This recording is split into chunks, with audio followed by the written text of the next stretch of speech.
Good മോർണിംഗിൽ നമ്മുടെ ഇന്നത്തെ അതിഥിയിലേക്ക് പോകാനുള്ള സമയമായിരിക്കുകയാണ്. നമ്മുടെ ഇന്നത്തെ അതിഥി ശ്രീ ചന്ദ്രസേനൻ മിതൃമലയാണ്. സാറിനെ കുറിച്ച് പറയുകയാണെങ്കിൽ ഒരുപക്ഷെ നമ്മുടെ ഗവൺമെന്റ് സർവീസിൽ പ്രവർത്തിച്ചിരുന്ന ഒരു വ്യക്തിയാണ്. മജീഷ്യൻ ശ്രീ ഗോപിനാഥ് മുതുകാടിന്റെ അദ്ദേഹം എക്സിക്യൂട്ടീവ് ഡയറക്ടറായിട്ടുള്ള മാജിക് അക്കാദമിയുടെ ഡയറക്ടറാണ്. അപ്പം അധ്യാപകനുമാണ്. അപ്പം പുരോഗമന കലാസാഹിത്യ സംഘത്തിന്റെ തിരുവനന്തപുരം ജില്ലാ കമ്മിറ്റി അംഗമാണ്. ഇപ്പൊ മാജിക്കുമായി ബന്ധപ്പെട്ട് വളരെ ആധികാരികമായിട്ട് നമുക്ക് കാര്യങ്ങൾ പറഞ്ഞു തരാൻ പറ്റുന്ന ഒരു വ്യക്തി കൂടിയാണ്. കാരണം അദ്ദേഹത്തിന്റെ ഇപ്പൊ എന്റെ കയ്യിലുള്ള ഇന്ദ്രജാല പടവുകൾ എന്നുള്ള പുസ്തകം കേരള യൂണിവേഴ്സിറ്റി മാജിക്കിനായിട്ട് തീർച്ചയായിട്ടും മാജിക്കുമായി ബന്ധപ്പെട്ട കോഴ്സ് നടത്തുന്നുണ്ട്. അതിന്റെ ഒരു റെഫറൻസ് ബുക്ക് എന്നുള്ള രീതിയിൽ ഉപയോഗിക്കപ്പെടുന്ന ഒരു പുസ്തകമാണ്. അതിന്റെ രചയിതാവ് കൂടിയാണ് അദ്ദേഹം. അപ്പം വളരെ ശ്രദ്ധേയമായ മറ്റൊരു പുസ്തകം, ഒരുപക്ഷെ മലയാളത്തിൽ എനിക്കൊന്ന് മാജിക് പ്രധാന തീമായി വന്നിട്ടുള്ള ഒട്ടുമിക്ക കഥകളെയും അല്ലെങ്കിൽ നോവലുകളെയും എടുത്തുകൊണ്ട് അതിന്റെ ഒരു ആസ്വാദനം എന്നുള്ള രീതിയിൽ രചിക്കപ്പെട്ട മായാക്ഷരങ്ങൾ എന്ന ഈ 2 പുസ്തകങ്ങളുടെ രചയിതാവാണ്. ഇതുകൂടാതെ സാറിൻ്റെതായിട്ടുള്ള ഏറ്റവും പുതിയ പുസ്തകം ഇപ്പോൾ തയ്യാറായിക്കൊണ്ടിരിക്കുന്നു. ബാലസാഹിത്യ ഇൻസ്റ്റിറ്റ്യൂട്ട് പുറത്തിറക്കുന്ന പുസ്തകം. അപ്പൊ അതിനെക്കുറിച്ചൊക്കെ വളരെ ഡീറ്റെയിൽഡ് ആയിട്ട് നമുക്ക് അദ്ദേഹം ഇന്ന് പറഞ്ഞു തരുന്നതാണ്. അദ്ദേഹത്തെ നമുക്ക് സ്വാഗതം ചെയ്യാം. നമസ്കാരം. നമസ്കാരം സർ, ഈ മാജിക് എന്ന് പറയുന്ന തന്നെ സാധാരണ മനുഷ്യരെ സംബന്ധിച്ചിടത്തോളം ഇതിനകത്തൊരു കൗതുകമുണ്ട്. ഇതെങ്ങനെ സംഭവിക്കുന്നു എന്നുള്ളൊരു കൗതുകത്തിന്റെ എലമെന്റ് ഇരിക്കുമ്പോൾ തന്നെ എല്ലാവർക്കും അറിയാം ഇതൊക്കെ വെറും പറ്റിപ്പാണ്. മാജിക് എന്ന് പറഞ്ഞു കഴിഞ്ഞാൽ നമ്മളെ മുന്നിൽ കണ്ടുകൊണ്ടിരിക്കുന്നവനെ വിധിയാക്കുന്ന ഒരു തരം ഒരു മൈൻഡ് ഗെയിം എന്നുള്ളതാണ് തീർച്ചയായിട്ടും മാജിക്കിനെ കുറിച്ചുള്ള കൺസെപ്ഷൻ. ഇപ്പോ ഒരു അധ്യാപകൻ എന്നുള്ള നിലയിൽ മാജിക്കുമായിട്ട് ദീർഘനാളത്തെ ബന്ധമുള്ള ഒരു വ്യക്തി, ഇത്തരത്തിൽ പുസ്തകങ്ങൾ വരെ ആധികാരികമായിട്ട് രചിക്കുന്ന ഒരു വ്യക്തി എന്നുള്ള നിലയിൽ ചോദിച്ചു കഴിഞ്ഞാൽ എന്താണ് മാജിക്?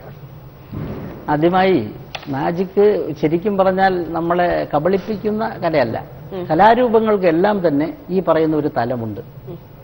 ഇപ്പോ നമ്മളൊരു നാടകം അല്ലെങ്കിൽ ഒരു സിനിമ കണ്ടുകൊണ്ടിരിക്കുമ്പോൾ ഇപ്പോൾ ഒരു പഴശ്ശിരാജയുടെ വേഷം ഇട്ട് വരുന്ന കഥാപാത്രത്തെ അവതരിപ്പിക്കുന്ന കലാകാരനെ നമുക്കറിയാം.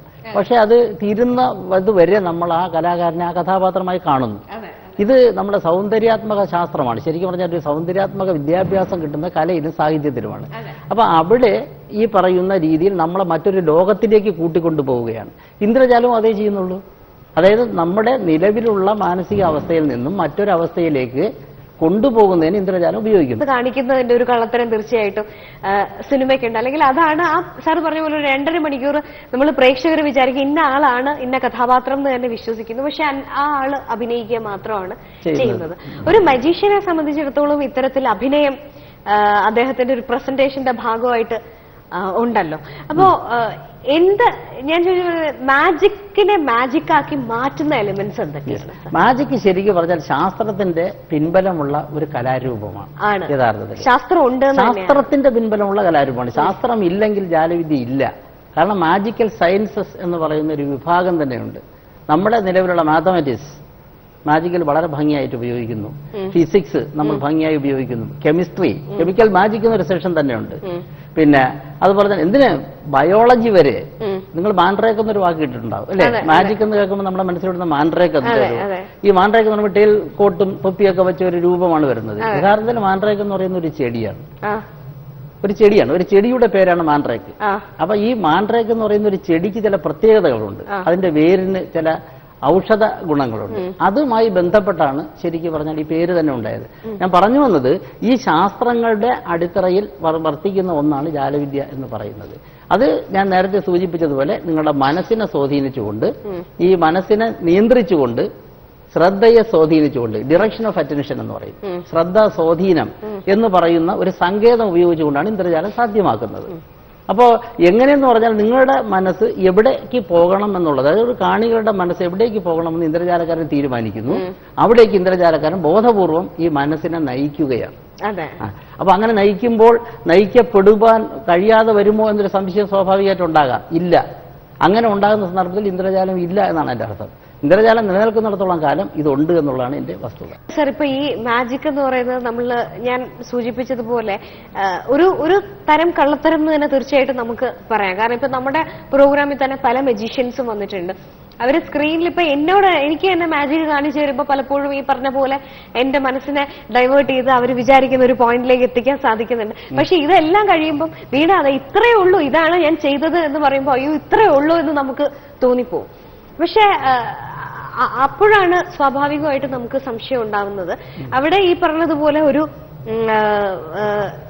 ക്യാൻഡിൽ കത്തിച്ചു വെച്ച് ഒരു കർച്ചീഫ് കത്തിക്കാതെ കൊണ്ടുപോകുന്നു. നമ്മൾ പിടിക്കുകയാണെങ്കിൽ തീർച്ചയായിട്ടും കർച്ചീഫ് തീയിൽ കാണിച്ചാൽ കത്തും. മാജീഷ്യൻ കാണിക്കുമ്പോൾ അത് കത്തുന്നില്ല. അതുപോലെ പിന്നെ ജോയിൻ ചെയ്ത് പോകുന്നു. നമ്മൾ ജോയിൻ ചെയ്യുമ്പോൾ അത് കൃത്യമായിട്ട് കിട്ടുന്നു. അദ്ദേഹം മറ്റൊരു രീതിയിൽ അത് ഉപയോഗപ്പെടുത്തുന്നു. അപ്പോ നമ്മുടെ മനസ്സിൽ സ്വാഭാവികമായിട്ട് ഉണ്ടാവുന്ന സാറ് പറഞ്ഞ ഒരു സയന്റിഫിസിറ്റി, അല്ലെങ്കിൽ എങ്ങനെയാണ് ഫിസിക്സ് ഉപയോഗിക്കുന്നത്, എങ്ങനെയാണ് കെമിസ്ട്രി ഉപയോഗിക്കുന്നത്, എങ്ങനെയാണ് ബയോളജി ഉപയോഗിക്കുന്നത്, ഒരു ചോദ്യം. രണ്ട്, ഇതൊക്കെ ഏതൊക്കെ അവസരങ്ങളിൽ എങ്ങനെയൊക്കെയാണ് ഉപയോഗിക്കുന്നത്? അതായത് ഏതൊരു സന്ദർഭത്തിലും ഇന്ദ്രജാലം സാധ്യമാക്കാൻ കഴിയുന്ന ഒരാളാണ് ഇന്ദ്രജാലക്കാരൻ. ഇന്ദ്രജാലക്കാരൻ ഒരു ആർട്ടിസ്റ്റാണ്, ഒരു കലാകാരനാണ്. അയാളുടെ കലാരൂപം അവതരിപ്പിക്കുന്ന ഏത് സന്ദർഭത്തിനും അയാൾക്ക് അത് അവതരിപ്പിക്കാൻ കഴിയണം. കഴിഞ്ഞില്ല എങ്കിൽ അയാൾ ഇന്ദ്രജാലക്കാരനല്ല എന്നുള്ളതാണ്. ഇപ്പൊ നേരത്തെ പറഞ്ഞതുപോലെ ഇപ്പോ മനസ്സിനെ സ്വാധീനിക്കുന്നതാണ് കലാരൂപം എന്ന് ഞാൻ പറഞ്ഞു. അപ്പൊ എന്തുകൊണ്ട് നിങ്ങൾ ഇതുകൂടി സഞ്ചരിക്കുന്നു പറഞ്ഞ ഒരു സൈക്കോളജിക്കൽ മിസ്ഡയറക്ഷൻ ഇതിനകത്തുണ്ട്. മാനസികമായ ഒരു ശ്രദ്ധാ സ്വാധീനം എന്ന് വേണമെങ്കിൽ നമുക്ക് അതിനെ പറയാം. അത് സ്വാധീനിച്ചു കൊണ്ടുപോകുമ്പോൾ ഈ മാന്ത്രികൻ തെളിക്കുന്ന വഴിയിലൂടെ മാത്രം സഞ്ചരിക്കുന്നവരായി കാണികൾ മാറുന്നു എന്നുള്ളതാണ് അതിന്റെ പ്രത്യേകത. അതിനൊരു എക്സാമ്പിൾ എന്ന് പറഞ്ഞു കഴിഞ്ഞാൽ ഞാൻ വേണമെങ്കിൽ ഇപ്പൊ എങ്ങനെയാണ് അത് മിസ്ഡയറക്ഷൻ സാധ്യമാകുന്നത് എന്നുള്ളൊരു ജാലവിദ്യയിലൂടെ ഞാൻ ബോധ്യപ്പെടുത്തി തരാം. അത് സാധാരണ നിലയിൽ മിസ്ഡയറക്ഷൻ സാധ്യമാക്കുവാൻ എല്ലാ സന്ദർഭത്തിലും എല്ലാ മജീഷ്യൻസിനും സാധിക്കുന്ന ഒരു കാര്യമാണ്. ഇപ്പൊ എന്റെ കയ്യിൽ ഇപ്പോ ഒരു കർച്ചീഫ് ഉണ്ട്. വളരെ ശ്രദ്ധിച്ച് നോക്കിക്കോളണം. ഇതിന്റെ കളർ എന്ന് പറയുന്നത് മഞ്ഞ കളർ അല്ലെ, ട്രാൻസ്പെറന്റ് ആണ്. നമുക്ക് നോക്കിയാൽ കാണാൻ കഴിയുന്ന മഞ്ഞ നിറത്തിലുള്ള ഒരു സിൽക്കാണിത്. അപ്പോൾ ഈ സിൽക്കിനെ ഞാൻ എന്റെ വലത് കയ്യിൽ ഇങ്ങനെ വയ്ക്കുന്നു. സംശയമൊന്നുമില്ലല്ലോ, വലത് കയ്യിൽ ഇങ്ങനെ വെച്ചു. എന്നിട്ട് എന്റെ എം ടി ലെഫ്റ്റ് ഹാൻഡ് എന്ന് പറഞ്ഞാൽ ഒന്നുമില്ലാത്ത ഒഴിഞ്ഞ ഇടത് കൈയാണ് അല്ലേ. ഈ ഒഴിഞ്ഞ ഇടത് കൈയിലേക്ക് ട്രാൻസ്ഫർ ചെയ്യട്ടെ. ഓക്കെ, ഇങ്ങോട്ട് ട്രാൻസ്ഫർ ചെയ്യുന്നു. ട്രാൻസ്ഫർ ചെയ്തതിന് ശേഷം ഞാനിത് ഇവിടെ ഒരു സ്ലിറ്റ് ഉണ്ടാക്കുന്നു. കൈയെല്ലാം പിടിച്ച് മുകളിലോട്ട് വയ്ക്കുന്നു. അല്ലെങ്കിൽ സംശയം വരാൻ ഇവിടെ ഇങ്ങനെ വെച്ചൊരു സ്ലിറ്റ് ഉണ്ട്. ഈ സിൽക്കിനെ ഉള്ളിലോട്ട് തെറുത്ത് കയറ്റി. ഇത്രയും സംശയമൊന്നുമില്ലല്ലോ. എങ്കിൽ ഞാൻ അടുത്തൊരു സിൽക്കിനെ പരിചയപ്പെടുത്തുകയാണ്. ഇതിന്റെ നിറം മഞ്ഞയല്ല, മറിച്ച് എന്താണ്? ചുവപ്പാണ്. സൈസ് ചെറുതുമാണ്. ഈ ചെറിയ ചുവന്ന സിൽക്കിനെ മഞ്ഞ സിൽക്കിന്റെ പുറത്ത് ഇങ്ങനെ വെച്ചു. ഫൈനൽ ക്വസ്റ്റ്യൻ ആണ്, ചെറിയ സിൽക്കിന്റെ നിറം എന്താണ്? റെഡ് ആണ്. വലിയ സിൽക്കിന്റെ നിറമോ? യെല്ലോ ആണ്. സംശയമില്ല. അങ്ങനെയെങ്കിൽ ഞാൻ ഈ ചെറിയ സിൽക്കിനെ നമ്മൾ നേരത്തെ വലിയ സിൽക്കിന്റെ ഒരു സ്ലിറ്റ് ഉണ്ടാക്കിയല്ലോ, അതിനകത്തേക്ക് ഇങ്ങനെ എല്ലാ അറ്റവുമായിട്ട് ഇങ്ങനെ മെല്ലെ കടത്തി വിടുകയാണ്. ഇപ്പോഴും ഈ ചെറിയ സിൽക്കിന്റെ നിറം എന്താ? ചുവപ്പ് തന്നെയാണ്. പക്ഷേ ഞാൻ എന്റെ ഓരോ വിരലുകൾ ഉപയോഗിച്ചുകൊണ്ട് അതിശക്തിയായി എന്റെ ഉള്ളിലേക്ക് പ്രസ് ചെയ്യും. പ്രസ് ചെയ്തതിനു ശേഷം ഞാൻ എന്റെ ഒരു അറ്റത്ത് ഇങ്ങനെ പിടിച്ച് ഇങ്ങനെ പുള്ളി ചെയ്യും. അപ്പോഴേക്കും ചെറിയ സിൽക്കിന്റെ നിറം എന്താണെന്ന് പറയണം. റെഡിയാണല്ലോ? ശരി, ഞാൻ മെല്ലെ ഇങ്ങനെ പുള്ളി ചെയ്യണ്. പുള്ളി ചെയ്ത് കഴിയുമ്പോൾ എന്താണ് അതിന്റെ നിറം? സിൽക്ക് ഇല്ല. This is misdirection. ഇവിടെ ഞാൻ തുടക്കത്തിൽ തന്നെ നിറത്തെക്കുറിച്ച് മാത്രം സംസാരിച്ചു അല്ലേ. ഈ വലിയ സിൽക്ക് എന്താണ്? മഞ്ഞയാണ്. ചെറിയ സിൽക്ക് ചുവപ്പാണ്. ഒരാവശ്യമില്ലാത്തൊരു സംസാരമാണിത്. ഇതെടുത്ത് കാണിച്ചാൽ മഞ്ഞ നമുക്കറിയാം, ചുവപ്പെടുത്ത് കാണിച്ചാലും അറിയാം. പക്ഷെ ഞാൻ എന്തിനു പറഞ്ഞു എന്ന് വെച്ചാൽ നിറത്തെക്കുറിച്ചൊരു കോൺസെപ്റ്റ് നിങ്ങളുടെ മനസ്സിൽ അറിയാതെ കടന്നു വരണം. അപ്പൊ നിറം മാറാൻ സാധ്യതയുണ്ട് എന്നൊരു ചിന്ത വീണുടെ മനസ്സിൽ വന്നില്ലേ? തീർച്ചയായും. അപ്പോ പറയാതെ തന്നെ ഒരു ചിന്ത മനസ്സിലേക്ക് കടന്നു വന്നു, നിറം മാറിയേക്കാം. ഇത് കൊണ്ടുവരുന്ന മജീഷ്യന്റെ ചുമതലയാണ്. ഞാൻ ചെയ്യാൻ ഉദ്ദേശിച്ചത് വാനിഷിംഗ് അഥവാ അപ്രത്യക്ഷമാക്കലാണ്. പക്ഷെ കളർ ചേഞ്ചിങ് മാജിക് നടക്കുന്നു എന്ന് നിങ്ങളുടെ മനസ്സിനെ ഇങ്ങനെ തെറ്റിദ്ധരിപ്പിച്ച് ഞാൻ കൊണ്ടുപോവുകയാണ് ചെയ്യുന്നത്. എന്നിട്ട് നിങ്ങളുടെ കണ്ണിന്റെ മുമ്പിലൂടെ കണ്ണ് തുറന്നിരിക്കുമ്പോൾ ഞാൻ ഈ സിൽക്ക് എടുത്ത് മാറ്റുകയാണ് ചെയ്തത്. അപ്പൊ കണ്ണ് തുറന്നിരിക്കുന്ന ആളുകളുടെ കൺമുമ്പിലൂടെ അവർ കാണാതെ സാധനങ്ങളെ മാറ്റുന്നതിന് മാജിക്കിലൊരു പേര് പറയും. എന്താണെന്നറിയോ? കൺകെട്ടെന്ന് പറയും. കൺകെട്ട് വിദ്യ എന്നൊരു പേര് വരുന്നത് അതുകൊണ്ടാണ്. യഥാർത്ഥത്തിൽ കണ്ണ് കെട്ടിയിട്ടുണ്ടോ? ഞാൻ ഇല്ല. പക്ഷെ അവിടെ ചെയ്ത കാഴ്ചയെ കെട്ടുകയാണ്. നമ്മുടെ കാഴ്ച എവിടെ നിൽക്കണം എന്നുള്ളത് മജീഷ്യൻ തീരുമാനിക്കുക, അവിടേക്ക് കാഴ്ചയെ കൊണ്ടുപോവുകയാണ്. ഇപ്പോഴും വീണയ്ക്ക് സംശയം ഉണ്ടാവും, ആ സിൽക്ക് എവിടെ പോയി എന്നുള്ളത് അല്ലേ. ഇതിനകത്തുണ്ടോ ആ സിൽക്ക്?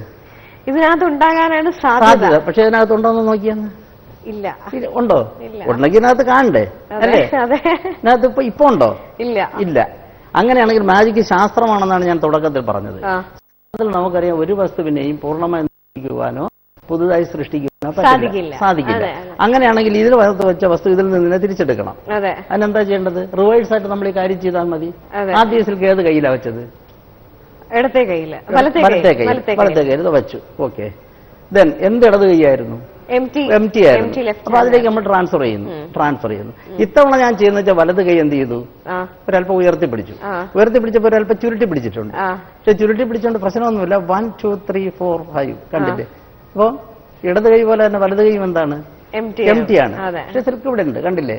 ഇപ്പൊ നമുക്ക് ഈ രണ്ട് വിരലുകൾക്കിടയിൽ ചുവന്ന സിൽക്കിനെ വളരെ വ്യക്തമായി കാണുന്നില്ലല്ലേ? കാണുന്നില്ല. പക്ഷെ അത് കാണണമെങ്കിൽ ഞാൻ ആദ്യം നിക്ഷേപിച്ച അതേ സ്ഥലത്ത് തന്നെ കൊണ്ടുപോയതിന് ശേഷം മെല്ലെ മതി. സിൽക്ക് അവിടെ അതേ സ്ഥലത്ത് നമ്മൾ വച്ച രൂപത്തിൽ തന്നെ ഉണ്ടായിരുന്നുവെന്നും ഒരു നിമിഷം നമുക്ക് കാണാൻ കഴിയാതെ ഇരുന്നതാണ് എന്നും മനസ്സിലാക്കുവാൻ സാധിക്കും.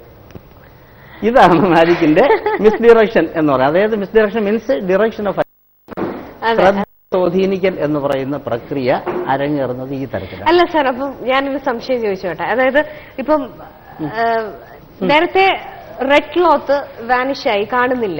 ഇപ്പൊ തിരിച്ചത് എങ്ങനെ വന്നു, അത് എവിടേക്കാണ്? അതായത് മാജിക്കിന് ആകെപ്പാടെ 9 ഇഫക്റ്റുകളേ ഉള്ളൂ. 9 ഇഫക്റ്റുകളാണ് ആകെ മാജിക്കിലുള്ളത്. അതിൽ ഒന്ന് പ്രൊഡക്ഷൻ, മറ്റൊന്ന് വാനിഷിങ്. അപ്പൊ അതിനകത്ത് പ്രധാനപ്പെട്ട 2 വിഭാഗങ്ങളാണ്. ഇപ്പൊ ഇതിനകത്ത് നടന്നത് ഒരു എണ്ണം ആദ്യം നമ്മൾ ചെയ്ത് വാനിഷ് ചെയ്തു, രണ്ടാമത് പ്രൊഡ്യൂസ് ചെയ്തു. അതാണ്. അപ്പൊ ഈ 2 കാര്യങ്ങൾ ചെയ്യുന്നതിനും നമ്മൾ ചെയ്യുന്നതെന്ന് പറയുന്നത് ശരിക്കും പറഞ്ഞാൽ ഒരു മിസ്ഇൻഫർമേഷൻ ഇഫക്റ്റ്, അതായത് വിരുദ്ധ വിവര സിദ്ധാന്തം എന്ന് മലയാളത്തിൽ പറയാം. ഒരു വിരുദ്ധ വിവര സിദ്ധാന്തം ഇവിടെ മജീഷ്യൻ അപ്ലൈ ചെയ്യും. എന്നു പറഞ്ഞു കഴിഞ്ഞാൽ യഥാർത്ഥത്തിൽ പറയുന്നതല്ല നടക്കുന്നത്. ഞാനൊരു നിറം മാറ്റത്തിന്റെ ജാലവിദ്യ നടക്കാൻ പോകുന്ന ഒരു സാഹചര്യം ക്രിയേറ്റ് ചെയ്യുകയാണ്. ആക്ച്വലി എന്റെ ഉദ്ദേശം അതല്ല. അതാണ് ഒരു മജീഷ്യൻ എന്നുള്ളത് വൺ അറ്റ് എ ടൈം അല്ല. പുള്ളി ചെയ്യുന്നത് 2 കാര്യങ്ങൾ ഒരേ തവണ ചെയ്യുന്ന ആളാണ്. മൾട്ടി ടാസ്ക് ആണ്. അതായത് ആളുകളെ ബോധ്യപ്പെടുത്തുന്നത് ഒന്നും, മൈൻഡ് വർക്കൗട്ട് ചെയ്യുന്നത് മറ്റൊന്നും. നമ്മൾ ഇതുവരെ പഠിച്ചിട്ടുള്ളത് എന്താ? ഒരു കാര്യത്തിൽ തന്നെ ശ്രദ്ധ ഊന്നി മനസ്സും ശരീരവും എല്ലാം ഒന്നിൽ കേന്ദ്രീകരിക്കണമെന്നാണ്. മാജിക്കിനെ മറ്റുള്ള കലകളിൽ നിന്നും മറ്റുള്ള പ്രവൃത്തികളിൽ നിന്ന് വ്യത്യസ്തമാക്കുന്നത് ഒരേ സമയത്ത് മൾട്ടി ടാസ്ക് ചെയ്യുന്നവനാണ് മജീഷ്യൻ. ഞാനിപ്പോ പറഞ്ഞത് ഈ വിരുദ്ധപര സിദ്ധാന്തം എന്ന് പറയുന്ന ഒരു പ്രിൻസിപ്പിൾ ഉണ്ട്. അതാണ് ഞാൻ ആദ്യം അപ്ലൈ ചെയ്തത്. അത് അപ്ലൈ ചെയ്ത് എങ്ങനെയാണ്? നിറം മാറാൻ പോകുന്നു എന്നൊരു കള്ളം പറയുന്നു പറഞ്ഞാൽ ഒരു വിരുദ്ധ വിവരമാണത്, അല്ലേ? അത് ഒരു മിസ്ഇൻഫർമേഷനാണ്. ഇത് വിശ്വസിച്ച് അതിനെക്കുറിച്ച് ചിന്തിച്ചു പോകുന്ന ഒരു വിഭാഗത്തിന്റെ മുമ്പിൽ ചെയ്യാൻ പോകുന്നത് എന്താണ്? കളർ ചേഞ്ചിങ് ആണ്. അപ്പോൾ ഈ ഒരു ചേഞ്ചാണ് ചെയ്യാൻ പോകുന്നത്. എന്തുകൊണ്ട് ഇത് സംഭവിക്കുന്നു എന്ന് പറഞ്ഞാൽ ഈ ചേഞ്ച് ബ്ലൈൻഡ്നെസ് എന്ന് പറയുന്ന ഒരു കോൺസെപ്റ്റ് നമുക്കുണ്ട്. വ്യതിയാന അന്ധത എന്ന് പറയും. ഈ മാറ്റങ്ങൾ എല്ലാം കാണാൻ കഴിയാത്ത ഒരു പരിമിതി നമ്മുടെ പഞ്ചേന്ദ്രിയങ്ങൾക്കുണ്ട്. അതായത് എല്ലാ മാറ്റങ്ങളും നമ്മൾ കാണില്ല. പ്രധാനപ്പെട്ട കാര്യങ്ങൾ ഒഴിവാക്കിക്കൊണ്ട് ബാക്കി മാത്രമേ നമ്മൾ കാണൂ. ഇത് നമ്മൾ സൈക്കോളജിക്കലി പ്രൂവ് ചെയ്തതാണിത്. ഇതിനെ പറയുന്നത് തന്നെ ചേഞ്ച് ബ്ലൈൻഡ്നെസ് എന്നാണ്, വ്യതിയാന അന്ധത. അതുപോലെ തന്നെ വേറൊരു സംഭവമുണ്ട്, അലസാന്തത. അലസാന്തതയിലേക്ക് ഓഡിയൻസിനെ ബോധപൂർവം മജീഷ്യൻ കൊണ്ടെത്തിപ്പിക്കും. ഇൻഅറ്റൻഷണൽ ബ്ലൈൻഡ്നെസ് എന്ന് പറയും. അതായത് അതിന്റെ ഒരു പ്രൂവ് ചെയ്തത് നമ്മളിപ്പോ യൂറോപ്പിലെ ഒരു പഠനം തന്നെ അതിന് വേണ്ടി നടന്നിട്ടുണ്ട്. ഒരു ബാസ്കറ്റ്ബോൾ ഗ്രൗണ്ടിൽ ഒരു കളി നടന്നുകൊണ്ടിരിക്കുന്നു. 5 പേരെ ഈ കളി നിരീക്ഷിക്കാൻ വേണ്ടി ഇരുത്തിയിട്ട് പറഞ്ഞിട്ട് ഒരു പോസ്റ്റിൽ നിന്നും മറ്റേ പോസ്റ്റിലേക്ക് ഈ ബോൾ എത്തുന്നതിനിടയിൽ എത്ര പേരുടെ കയ്യിലേക്ക് ഈ ബോൾ കൈമാറി എന്ന് കൗണ്ട് ചെയ്യാൻ പറഞ്ഞു. ഇവർ വളരെ ഗൗരവപൂർവ്വം കൗണ്ട് ചെയ്തു. ഇതിനിടയ്ക്ക് സംഭവിച്ചതെന്ന് പറഞ്ഞാൽ ഇതിനിടയിൽ ഗോർലയുടെ വേഷമിട്ട ഒരാള് ഈ ഗ്രൗണ്ടിൽ വന്ന് ഇവർക്ക് ടാറ്റയൊക്കെ പറഞ്ഞു പോയി. ഇതിനകത്ത് 5 പേരും ഇത് കണ്ടില്ല. ഗൊറില്ല കണ്ടിട്ടില്ല. കാരണം കാണാത്തതിന്റെ കാരണം ഇൻഅറ്റൻഷണൽ ബ്ലൈൻഡ്നെസ് ആണ്. ഇവർ ശ്രദ്ധിക്കുന്നത് മുഴുവൻ എന്താണ്? ഈ ബോൾ ഏത് കയ്യിൽ നിന്ന് ഏത് കയ്യിലേക്ക് പോകുന്നു എന്ന് മാത്രം വാച്ച് ചെയ്തതുകൊണ്ട് അവർക്ക് ഇത് കാണുവാൻ കഴിഞ്ഞില്ല. ഇത് സയന്റിഫിക് ആയിട്ട് പ്രൂവ് ചെയ്തതാണ്. കാരണം ഐ ട്രാക്കർ ഉപയോഗിച്ചാണ് ഇത് ചെയ്തത്. ഐ ട്രാക്കർ ഡിവൈസ് ഉണ്ട്, നേത്രാനുധാവന യന്ത്രം. അതായത് കണ്ണുകൾ എങ്ങോട്ട് പോകുന്നു എന്നുള്ളത് നിരീക്ഷിക്കാനുള്ള ഐ ട്രാക്കർ ഉണ്ട്. ഈ ഐ ട്രാക്കർ ഫിറ്റ് ചെയ്താണ് 5 പേരെ ഇരുത്തിയിരിക്കുന്നത്. ഇവരുടെ കണ്ണുകൾ ബോളിലും ആളുകളുടെ കൈകളിലും മാത്രം ശ്രദ്ധിക്കുന്ന തരത്തിലേക്ക് കൊണ്ടുപോയി. അവിടെയാണ് ഈ സംഭവിച്ചത്. സാർ ഇപ്പൊ ഈ പറഞ്ഞതിനകത്ത് സാർ പറയുമ്പോൾ ഒരു കർച്ചീഫ് നമ്മൾ പ്രൊഡ്യൂസ് ചെയ്യുന്നു, വാനിഷ് ചെയ്യുന്നു, രണ്ടും നമ്മളിവിടെ കണ്ടു. ഇപ്പൊ ഞാൻ നേരത്തെ ചോദിച്ച ചോദ്യത്തിലേക്ക് തന്നെ തിരിച്ചു വരികയാണ്. അതായത് ഇപ്പൊ സാറ് പറഞ്ഞു ഫിസിക്സ് നമ്മൾ യൂസ് ചെയ്യുന്നുണ്ട്, കെമിസ്ട്രി യൂസ് ചെയ്യുന്നുണ്ട്, ബയോളജി, ഇതൊക്കെ യൂസ് ചെയ്യുന്ന സാഹചര്യങ്ങളൊന്ന് പറയാമോ? അതായത് ഇപ്പൊ ഞാനിപ്പോ പറയട്ടെ, ഇപ്പൊ ഒരു സ്റ്റേജിലേക്ക് വരുന്നു. സ്റ്റേജിലേക്ക് വന്നതിന് ശേഷം പണ്ട് മുതുകാട് സാർ ചെയ്തൊരു മാജിക് ആയിരുന്നു. അതായത് ഒരു ഫംഗ്ഷനിൽ കോഴിക്കോട് വെച്ച് ഫംഗ്ഷനിൽ വന്ന് വിളക്ക് കത്തിക്കുന്ന സമയമായപ്പോഴത്തേക്ക് അന്ന് അദ്ദേഹം നമ്മുടെ MK മുനീർ, അദ്ദേഹം അന്ന് MLA ആണ്, മന്ത്രി ആയിട്ടില്ല. ഞങ്ങളൊരു നാഷണൽ ഇന്റഗ്രേഷൻ പ്രോഗ്രാമിന് പോയ വഴിക്കാണ് ഇത് സംഭവിക്കുന്നത്. അവിടെ വെച്ച് സ്റ്റേജിൽ വന്ന് ലൈറ്റ് ഈ വിളക്ക് കത്തിക്കണമല്ലോ. വിളക്ക് കത്തിക്കാൻ നേരത്ത് വിളക്ക് കത്തിക്കുവാനുള്ള തീപ്പെട്ടിയില്ല. ഇല്ല. അപ്പോൾ സാധാരണ സംഘാടകർക്ക് പറ്റുന്ന അബദ്ധങ്ങളിലൊന്നാണ്. അപ്പോ കൃത്യമായിട്ടും അവിടെ ആളുകൾ പറഞ്ഞു മെജീഷ്യൻ ഉണ്ടല്ലോ, അയാൾ കത്തിച്ചുകൊള്ളും. അപ്പോ എല്ലാവരും കൂടെ കൈയടിച്ച് ചിരിയൊക്കെ ആയി. അപ്പൊ സാറിനോട് മുനീർ സാർ പറഞ്ഞു ഒന്ന് ചെയ്യണം. മുനീർ സാർ മാജീഷ്യനാണ്, മാജിക് പഠിക്കുന്ന ആളാണ്. അപ്പൊ സാറ് വന്ന് പറഞ്ഞു ശരി, നിങ്ങളുടെ താല്പര്യം അങ്ങനെയാണെങ്കിൽ ഞാൻ വിളക്ക് കത്തിക്കാം, വിളക്ക് കത്തിച്ചാൽ മതിയല്ലോ, വിളക്ക് കത്തിച്ചാൽ മതിയുണ്ട്. സാറ് മൈക്കിന്റെ അടുത്ത് വരുന്നു, ഇങ്ങനെ 1 2 3 പറഞ്ഞിട്ട് ശരി വിളക്ക് കത്തട്ടെ എന്ന് പറഞ്ഞു. വിളക്കൊന്നാകെ കത്തി, തിരിയല്ല കത്തിയത്, കാരണം വിളക്ക് മൊത്തം കത്തി. അപ്പോ എല്ലാവരും കൂടെ ചിരിച്ചോ. അപ്പോൾ സാറ് പറഞ്ഞത് എന്നോട് നിങ്ങൾ വിളക്ക് കത്തിക്കാനാണ് പറഞ്ഞത്, തിരി കത്തിക്കാനല്ല പറഞ്ഞത്, അതുകൊണ്ട് വിളക്ക് മൊത്തം കത്തുകയാണ് ചെയ്തതെന്നാണ് പറഞ്ഞത്. അപ്പൊ ഇത് വളരെ അനായാസം നമ്മുടെ ലബോറട്ടറികളിൽ നമ്മൾ പ്രൈമറി സ്കൂളിൽ പഠിച്ച ഒരു തത്വമാണ്, കെമിസ്ട്രിയാണ് ഇവിടെ അവിടെ അപ്ലൈ ചെയ്തത്. പൊട്ടാസ്യം പെർമാഗ്നേറ്റിനോടൊപ്പം ഗ്ലിസറിൻ ഒഴിച്ചാൽ തീ കത്തുമെന്ന് നമ്മൾ പഠിച്ചിട്ടുണ്ട്, ഇല്ലേ? അതൊരു സ്കൂൾ ലബോറട്ടറി ചെയ്യുമ്പോൾ അതൊരു വെറും പരീക്ഷണമായി മാറുന്നു. വിളക്കെന്ന് പറയുന്നത് തെർമോകോൾ കൊണ്ടൊരു വിളക്കുണ്ടാക്കിയിട്ട് അതിനെ പെയിന്റ് അടിച്ചാൽ വിളക്ക് പോലെ ഇരിക്കും. എണ്ണ ഒഴിക്കുന്ന സ്ഥലത്ത് ചില കുഴികൾ ഉണ്ടാക്കി അതിൽ പൊട്ടാസ്യം പെർമാഗ്നേറ്റ് നിറച്ചു വെച്ചാൽ അതവിടെ ഇരിക്കും. വെളിച്ചെണ്ണയ്ക്ക് പകരം ഒഴിക്കുന്നത് ഗ്ലിസറിനാണ്. ഗ്ലിസറിനും വെളിച്ചെണ്ണയും കാഴ്ചയിൽ ഒരുപോലെ ഇരിക്കും. അപ്പോൾ ഈ സാധനം ഉള്ളിൽ ചെന്നാൽ എപ്പോൾ ഗ്ലിസറിൻ പൊട്ടാസ്യം പെർമാഗ്നേറ്റുമായിട്ട് മിക്സ് ആകുന്നുവോ അപ്പൊ തീ കത്തും. അപ്പൊ വിളക്ക് മാത്രമേ കത്തുള്ളൂ, മൊത്തമേ തിരിയായിട്ട് കത്താൻ പറ്റില്ല, സാധിക്കില്ല. അതേസമയത്ത് തിരി മാത്രം കത്തിക്കുന്ന രീതിയിലുള്ള സങ്കേതവും ഉണ്ട്. ഈ സൾഫ്യൂരിക് ആസിഡ് ഒക്കെ ഉപയോഗിച്ച് ചെയ്യാൻ പറ്റും, സാധിക്കും. അപ്പൊ ഫോസ്ഫറസ് ഉപയോഗിച്ചുകൊണ്ട് സ്വാഗതം വെൽക്കം എന്ന് എഴുതിയ കർച്ചീഫ് അതുപോലെ കത്തും. വെൽക്കം എന്നുള്ള രീതിയിൽ തീ കത്തിക്കൊണ്ടിരിക്കും. ഷോ തുടങ്ങുമ്പോഴത്തേക്ക് എന്നെ കൊണ്ടുവന്നൊരു കർച്ചീഫ് ഇങ്ങനെ വീശി കഴിഞ്ഞാൽ വെൽക്കം എന്ന് കത്തി. അത് ഫോസ്ഫറസിന്റെ പ്രത്യേകത, അത് സ്വയം കത്തി തീർന്നാൽ ഏത് വസ്തു ഇരിക്കുന്ന ആ വസ്തുവിനെ കത്തിക്കും. ഈ ഒരു തിയറി നമ്മൾ സ്കൂളിൽ പഠിച്ചതാണ്. പക്ഷേ ഒരു മജീഷ്യൻ മാജിക്കിന്റെ ഒരു പരിവേഷത്തോടുകൂടി ഇതിനെ അവതരിപ്പിക്കുമ്പോൾ ഇതിന്റെ ശാസ്ത്രം നമ്മൾ മറന്നുപോവുകയും അത്ഭുതത്തെ മുന്നിൽ നിർത്തുകയും ചെയ്യും. അവിടെയാണ് നമ്മൾ പഠിച്ച ശാസ്ത്രത്തിന് വിപരീതമായി ഒരു സംഭവം നമ്മുടെ കൺമുമ്പിൽ നടന്നു നമ്മൾ തെറ്റിദ്ധരിക്കും. അതെ സാർ, ഇപ്പൊ ഈ കെമിസ്ട്രിയുടെ ആപ്ലിക്കേഷൻ പറഞ്ഞല്ലോ, ഇതുപോലെ ബയോളജിയുടെ ആപ്ലിക്കേഷനാണ് ഞാൻ പറഞ്ഞത്. ഇപ്പൊ ഈ മാൻഡ്രേക്ക് എന്ന് ഞാൻ നേരത്തെ സൂചിപ്പിച്ചല്ലോ. മാൻഡ്രേക്കിന്റെ വേരുകൾ യഥാർത്ഥത്തിൽ പണ്ട് നമുക്കറിയാം റോമിൽ നടന്നിരുന്ന ഏറ്റവും വലിയ സംഭവം എന്ന് പറഞ്ഞാൽ ക്രൂസിഫിക്കേഷനാണ്, കുരിശിലേറ്റുക. യേശുക്രിസ്തുവിനടക്കം കുരിശിലേറ്റിയതാണ്. അപ്പൊ ഈ കുരിശിലേറ്റുന്ന പല ആളുകളും പല അവസരങ്ങളിലും പിന്നെ നടന്നു പോയതായി കണ്ടു എന്ന് പ്രചാരണം ഉണ്ടായിരുന്നു. ഇത് ചരിത്രത്തിലുള്ളതാണ്. അപ്പൊ അവസാനം പിന്നെ കുരിശിലേറ്റുന്ന ആൾക്കാർ എന്ത് ചെയ്തു? കുന്തം കൊണ്ട് നെഞ്ചിൽ തറക്കുകയും കാലുവെട്ടുകയൊക്കെ ചെയ്തിരുന്നു. യഥാർത്ഥത്തിൽ ഇവർക്ക് നടന്നു പോകാൻ കഴിയും. കാരണം അതിന്റെ പ്രത്യേക സംഭവം എന്നുള്ളത് ഈ മാൻഡ്രേക്ക് എന്ന് പറയുന്ന ചെടിയാണ്.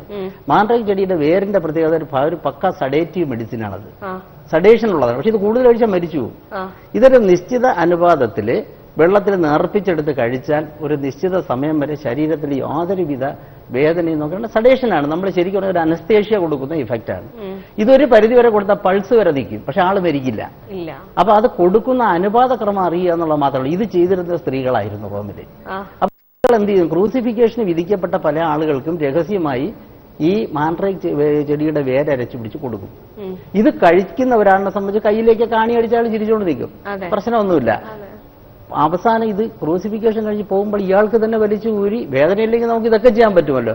അങ്ങനെ പോയവരെയാണ് ക്രൂസിഫിക്കേഷൻ കഴിഞ്ഞ ആൾക്കാരെ കണ്ടു എന്ന ആളുകൾ പറഞ്ഞിട്ടുണ്ട്. വെറുതെ പറഞ്ഞല്ല ആളുകൾ.